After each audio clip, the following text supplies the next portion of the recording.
Meenakshi Faculty of Occupational Therapy. Admissions open for BOT and MOT. Apply now.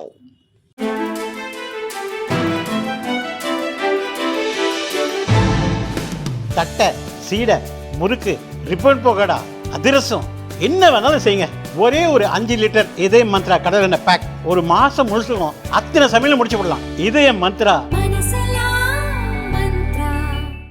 Operation Sindoor மூலம் பாகிஸ்தானுக்கு India சரியான பதிலடி கொடுத்த பிறகு முதல் முறையாக பிரதமர் மோடி இன்று வெளிநாடு புறப்பட்டு சென்றார்.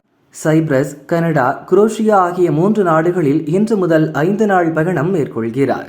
எல்லை தாண்டிய பயங்கரவாதத்துக்கு எதிரான நமது போரில் இந்தியாவுக்கு உறுதியான ஆதரவை அளித்த நட்பு நாடுகளுக்கு நன்றி சொல்லவும், பயங்கரவாதத்தை சமாளிப்பது தொடர்பாக உலக நாடுகளிடையே புரிதலை வலுப்படுத்தவும் இந்த 3 நாடுகள் பயணம் ஒரு நல்ல வாய்ப்பாக இருக்கும் என பிரதமர் மோடி தெரிவித்துள்ளார்.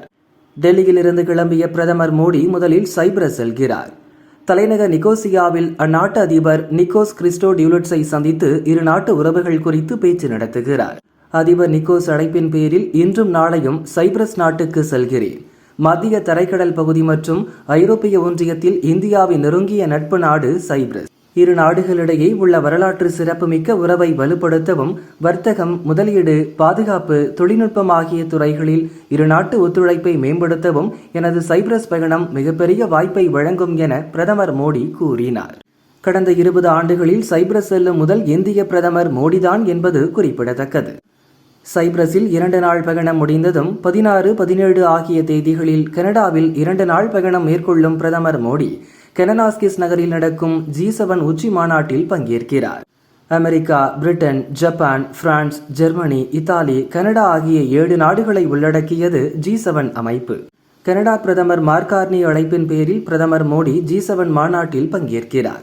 இந்தியா, கனடா இடையிலான உறவு கடந்த 2 ஆண்டுகளாக மோசமான நிலையில் உள்ளது.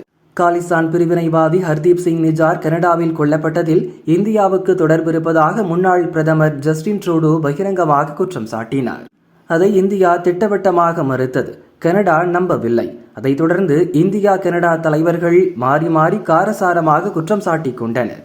இதனால் இரு நாட்டு உறவு பாதிக்கப்பட்டுள்ள நிலையில் கனடா பயணத்தை பிரதமர் மோடி தவிர்த்து விடுவார் என முதலில் தகவல்கள் வெளியாகின. அப்படித்தான் பல நாடுகளும் நினைத்தன. ஆனால் அதையெல்லாம் பொய்யாக்கி கனடாவுக்கு செல்ல பிரதமர் மோடி முடிவெடுத்திருப்பது இந்தியாவின் ராஜதந்திரமாக பார்க்கப்படுகிறது. எரிசக்தி பாதுகாப்பு, தொழில்நுட்ப ஒத்துழைப்பு மற்றும் புதிய கண்டுபிடிப்புகள் உள்ளிட்ட விவகாரங்களில் உலகம் சந்தித்து வரும் சவால்களை பற்றியும்